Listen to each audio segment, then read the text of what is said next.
So it is currently 2 a.m. and I have booked another flight. I'm going on an adventure.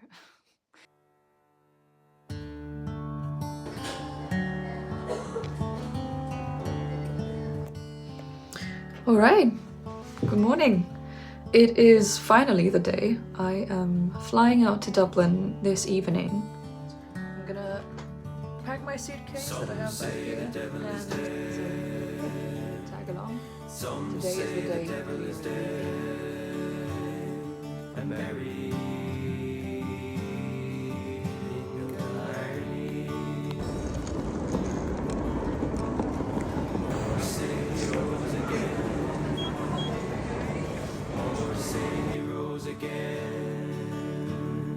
And now he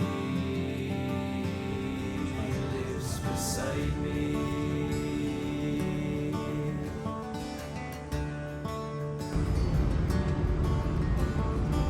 Feed the pigs and kill the sow.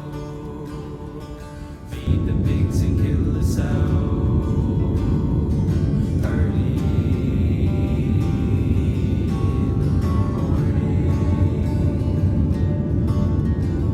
I started my very first day very early in the morning, so when I woke up I had to be fairly quiet to not wake the others in the room, and then I went on to a little morning stroll, still catching the sunrise, which would be the last time that I see the sun until the very end of my trip, and ended up in a very small corner shop cafe where I had a matcha and a cookie, and I was just sitting down and enjoying the quiet to plan the rest of my day.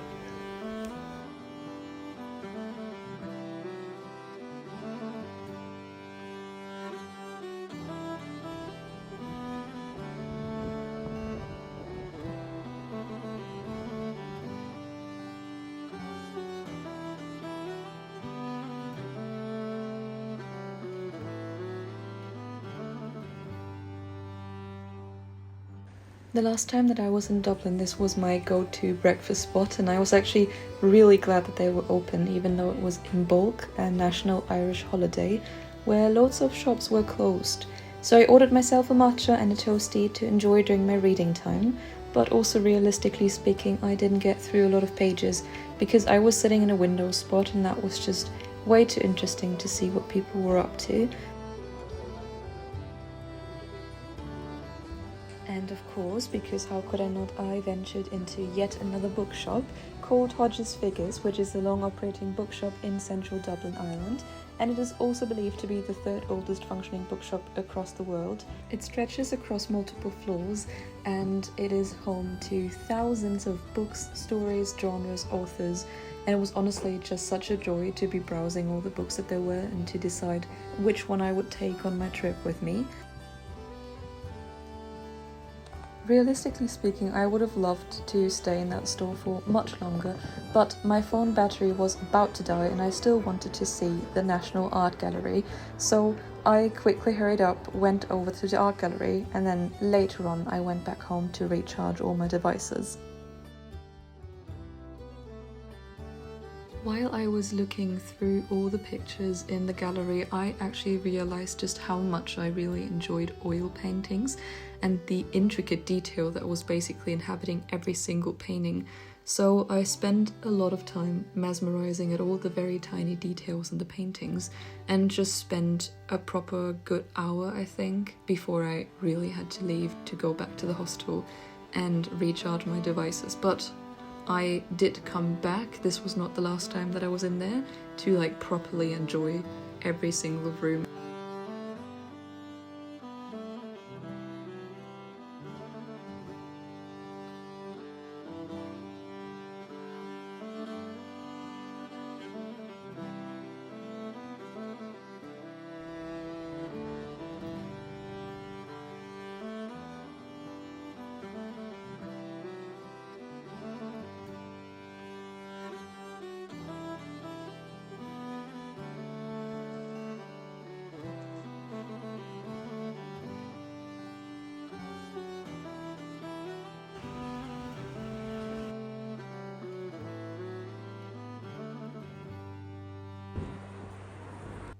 When I got back to the hostel, I met yet another traveller and we decided to grab some dinner and then also later on, finally, of course, visit the famous temple bar to drink a pint and just enjoy the atmosphere and listen to the live music. I obviously had to try to split the G with the Guinness, however, I also failed miserably. I'm so far off.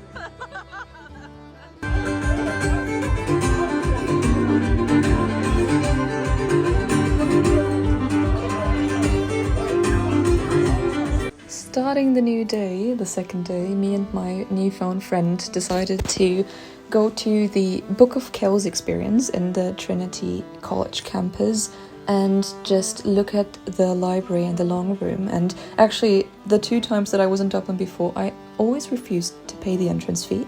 And I don't know why, because now that I did it, I cannot imagine any trip without it. It was honestly so stunning. I was really mesmerized by the architecture and also especially the globe. It was so captivating.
We also quickly went in to stop at the St. Patrick Cathedral on our way to the Guinness storehouse because it was raining very much. So we went inside.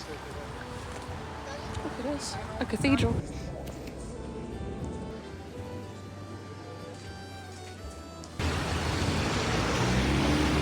Who are you?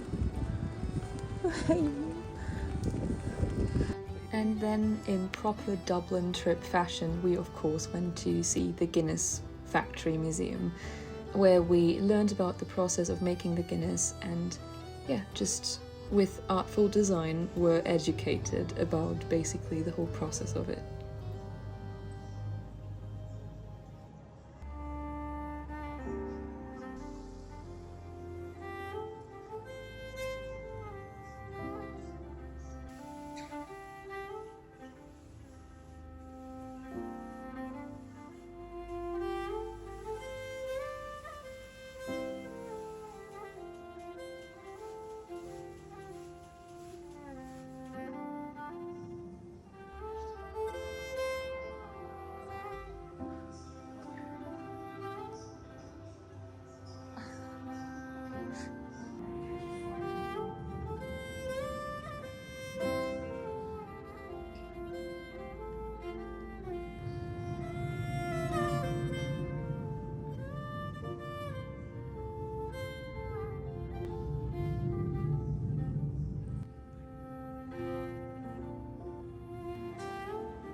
With your entrance ticket, you were also inclined to a free pint of Guinness right there at the top of the building, overlooking the whole of Dublin, where I finally managed to split the G for the first time, which made me really happy, as you can tell.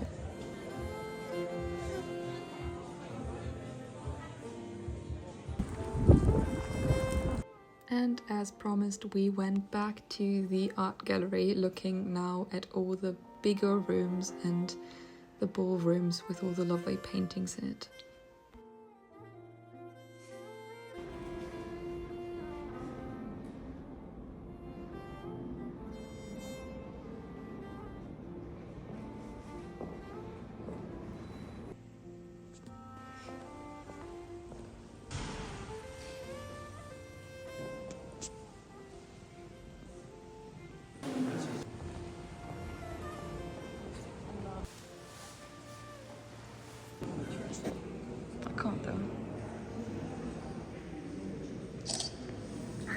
On the last day, we caught the train right into Malahide, where we decided to spend the morning to wander botanical gardens and also visit a castle, which we then also understood that we could take a tour to see the insides and learn about the history, which we of course did. So we booked ourselves right into the next tour and went inside.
Accepting the risk that it may sound incredibly melancholic, I would like to end this vlog on saying how incredibly thankful this last bit of the trip made me feel, like settling into Howth and walking along those cliffs, hearing the waves crash against the rocks and watching the sun slowly set across the rolling green hills made me realize just how glad I was to overcome the initial fear of traveling by myself again, because as it turns out I was not by myself. I made friends and I got to see so many amazing things that I'm incredibly grateful for, and yeah, it was a great start for many more solo trips to come in 2026.